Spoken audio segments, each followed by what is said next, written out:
Panti Rehabilitasi Sosial Penyandang Disabilitas Netrawan Fisik Pajar Harapan yang berada di bawah naungan Dinas Sosial Provinsi Kalimantan Selatan mulai gencar melakukan berbagai pembenahan wan perubahan, khususnya berkaitan peningkatan kesetaraan dengan diberikan pelatihan bimbingan musik wan keagamaan, wan diberikan pula pelatihan pengolahan anyaman maupun ide kreatif lainnya.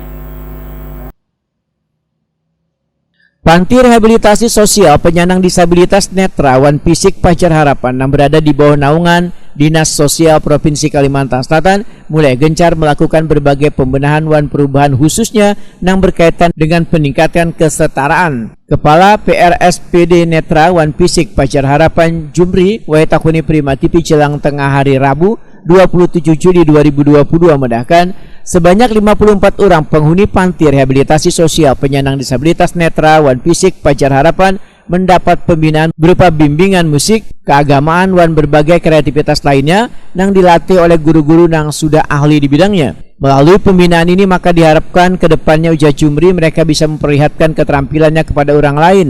Selain diberikan pelatihan bimbingan musik wan keagamaan, mereka diberikan pula pelatihan pengolahan anyaman maupun ide kreatif lainnya. Mereka yang memiliki bakat atau kebiasaan dalam pijat refleksi pun akan diberikan bimbingan wan pelatihan supaya nantinya bisa menerapkan ilmu yang didapatnya. Jumri menyatakan mereka sudah mulai tampil di berbagai event-event penting kayak perayaan Hari Anak Nasional beberapa waktu lalu.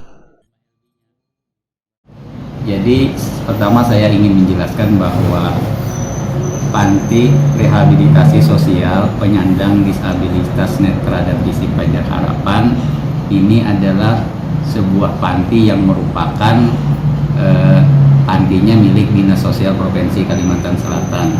Jadi ini UKTD secara operasional bertugas untuk melakukan rehabilitasi sosial terhadap penyandang disabilitas netra dan fisik.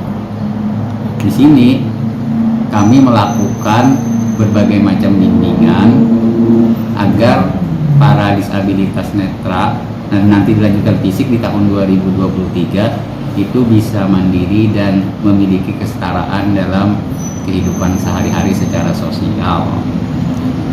Saya datang ke panti ini memang melihat banyak yang perlu dilakukan pembenahan dan perubahan, khususnya berkaitan dengan bimbingan yang saya sebutkan tadi. Ada contoh diantaranya bimbingan musik, kemudian bimbingan keagamaan, itu yang harus ditingkatkan baik dari sisi instrukturnya. Instruktur di sini yang dimaksud adalah para guru-guru yang melatih mereka, termasuk juga kelengkapan sarana dan prasarana agar rehabilitasi sosial yang dijalankan di panti ini bisa mencapai visi dan misinya. Jumri menambahkan sejak pandemi COVID-19, berbagai kegiatan di Panti Rehabilitasi Sosial Penyandang Disabilitas Netrawan Fisik Pajar Harapan dihentikan. Setelah wabah mulai melandai, maka di tahun 2022 ini kegiatan peningkatan mutu bagi bubuhan panti dilanjutkan kembali.